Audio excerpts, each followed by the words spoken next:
Hi friends, I'm back, and last week I went to this like Easter egg hunt, but it wasn't the eggs I had in mind, unfortunately.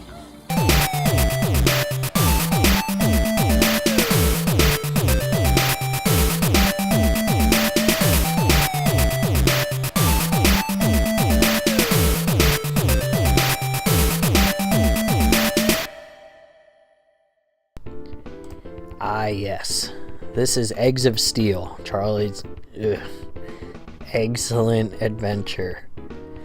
It was released on the PlayStation in 1998, and in Japan it was just simply called Hello Charlie.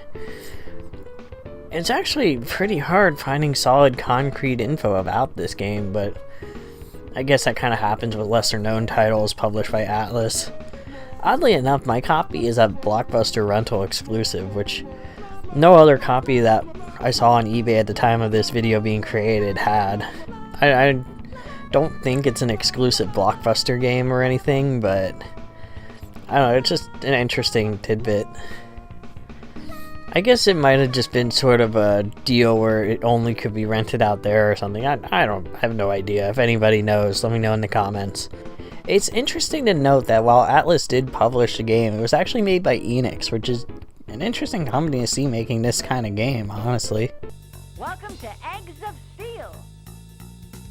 I'm Charlie, and this is my steel mill. The game opens up with a cutscene, and trust me, there's many cutscenes in this game, and I have to give it credit because they actually look very nice for being a mid-era PS1 game. It showcases that Charlie, an egg who works at a factory, is just slacking off, and he almost burns down the place with his incompetence. Unfortunately, his inability to do his job doesn't stop there, because he ends up knocking his coffee all over the control panel, making the factory just go nuts. And that's where the premise of this game begins. After all that, we get into the actual game. The game is sort of a puzzle platformer where you have to punch time clocks to get through. The time clocks look more like parking meters though, but hey, whatever. You can walk around, jump, shoot, and whatever the heck this thing is.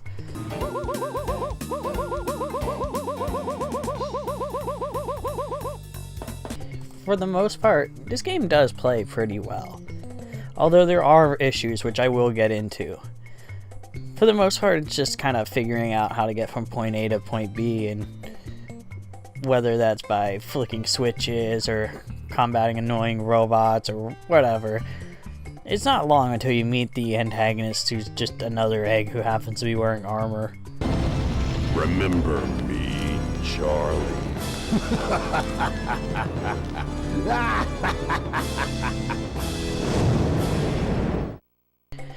Usually when you encounter him, it's followed by either a boss battle or a really redundant level. There's not many of them, maybe 2 or 3, but one really drawn out style level he gives you are these beam levels where you just wait for more beams to drop, and if you die, you start right from the beginning. Which, yeah, I obviously don't want it to be crazy easy, but I'm just kind of irked by levels that are essentially auto-scrollers, I guess. After that, though, you get to encounter your first boss fight, which are always introduced with this cutscene of the evil egg dancing for some reason.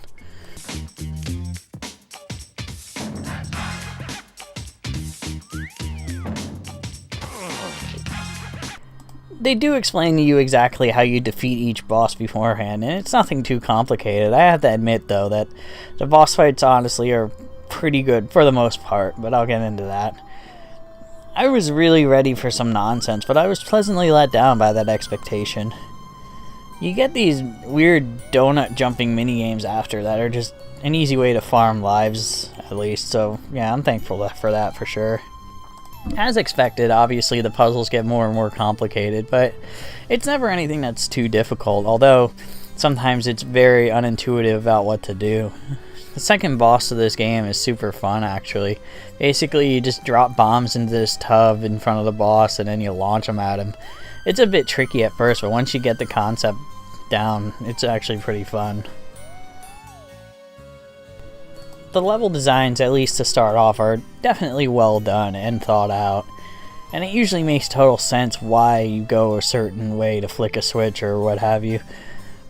I also like that some of these enemies are literally birds that poop on you. Yeah. In between levels, like I said, there's a ton of cutscenes, and like mentioned, they're wonderful looking, albeit very goofy. What the heck is the egg doing in this cutscene?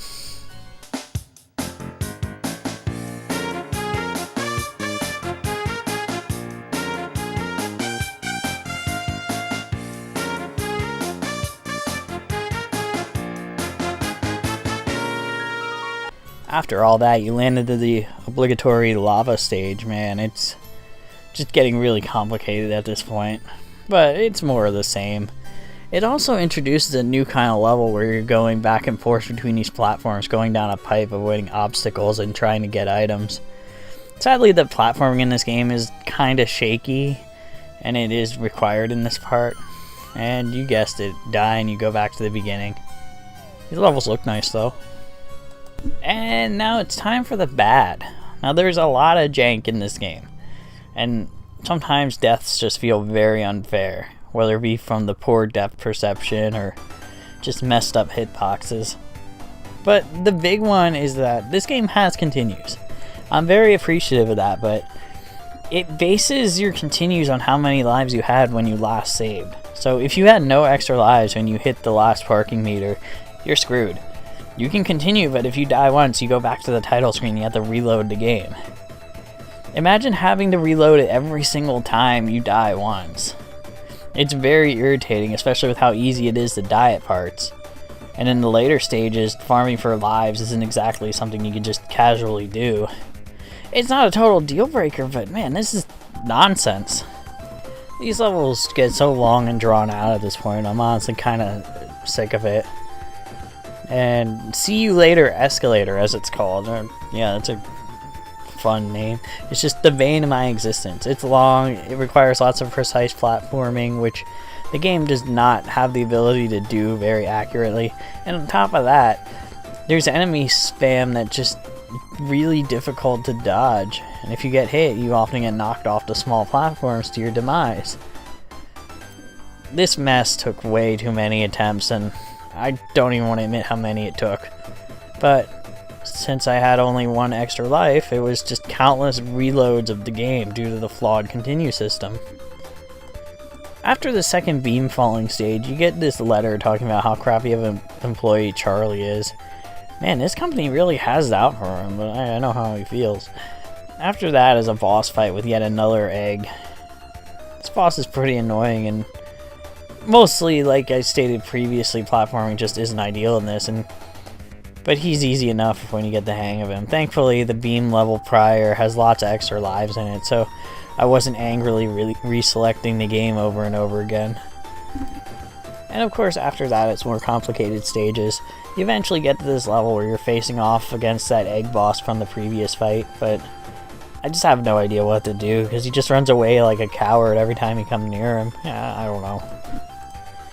Next up is another rehash fight, but it's innocent enough.